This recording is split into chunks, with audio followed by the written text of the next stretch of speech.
Right, hello there. I've got a little bit of background music this time at the suggestion of Andy from someone called bensongssound.com. Um, so I've been politely asked by Pixie Sticks to do a bit of a reading of Arthur Conan Doyle poem. Big fan of his since I read The Adventures of Sherlock Holmes when I was young. So here we go. This one is new to me. We'll see how it goes. It's called Bendy's Sermon Poem. You didn't know of Bendigo? Well, that knocks me out. Who's your board school teacher? What's he been about? Chock-a-block with fairy tales full of useless cram, and never heard of Bendigo, the pride of Nottingham. Bendy's short for Bendigo. You should see him peel. Half of him was whalebone, half of him was steel. Fighting weight 11'10", 5'9" in height, always ready to oblige if you want to fight. I could talk of Bendigo from here to kingdom come. I guess before I ended you would wish your dad was dumb. I'd tell you how he fought Bencourt and how the Deafen fell, but the game is done and the men are gone, and maybe it's as well. Bendy, he turned Methodist. He said he felt a call. He stumped the county preaching, and you bet he filled the hall. If you seed him in the pulpit, a bleating like a lamb, you'd never know Bon Bendigo, the pride of Nottingham. His hat was like a funeral.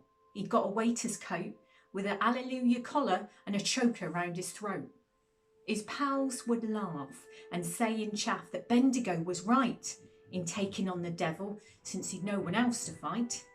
But he was very earnest, approving day by day, a working and a preaching just as his duty lay. But the devil he was waiting, and in the final bout, he hit him hard below his guard and knocked poor Bendy out. Now I'll tell you how it happened. He was preaching down at Brum. He was billed just like a circus. You could see the people come. The chapel, it was crowded, and in the foremost row there was half a dozen bruisers who'd a grudge at Bendigo.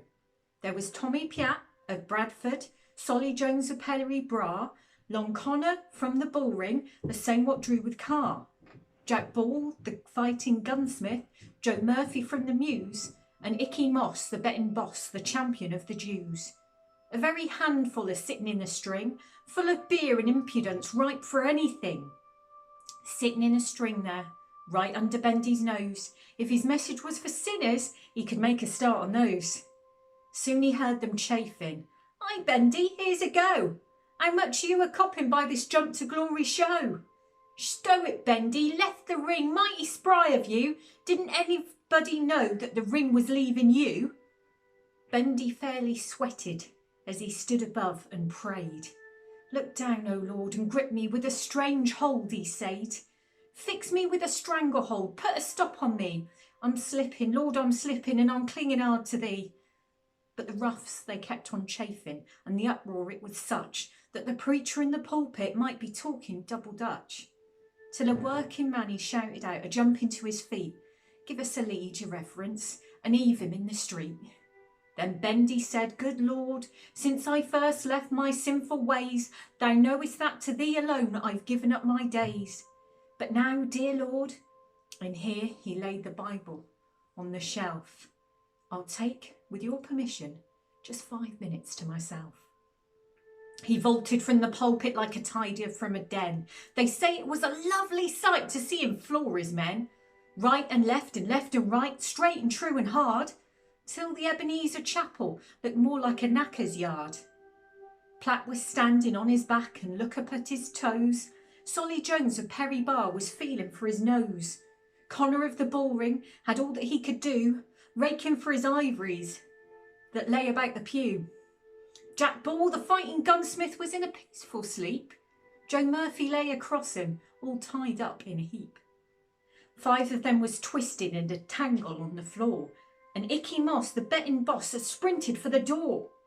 5 repentant fighting men sitting in a row, listening to words of grace from Mr. Bendigo, listening to his reverence, all as good as gold.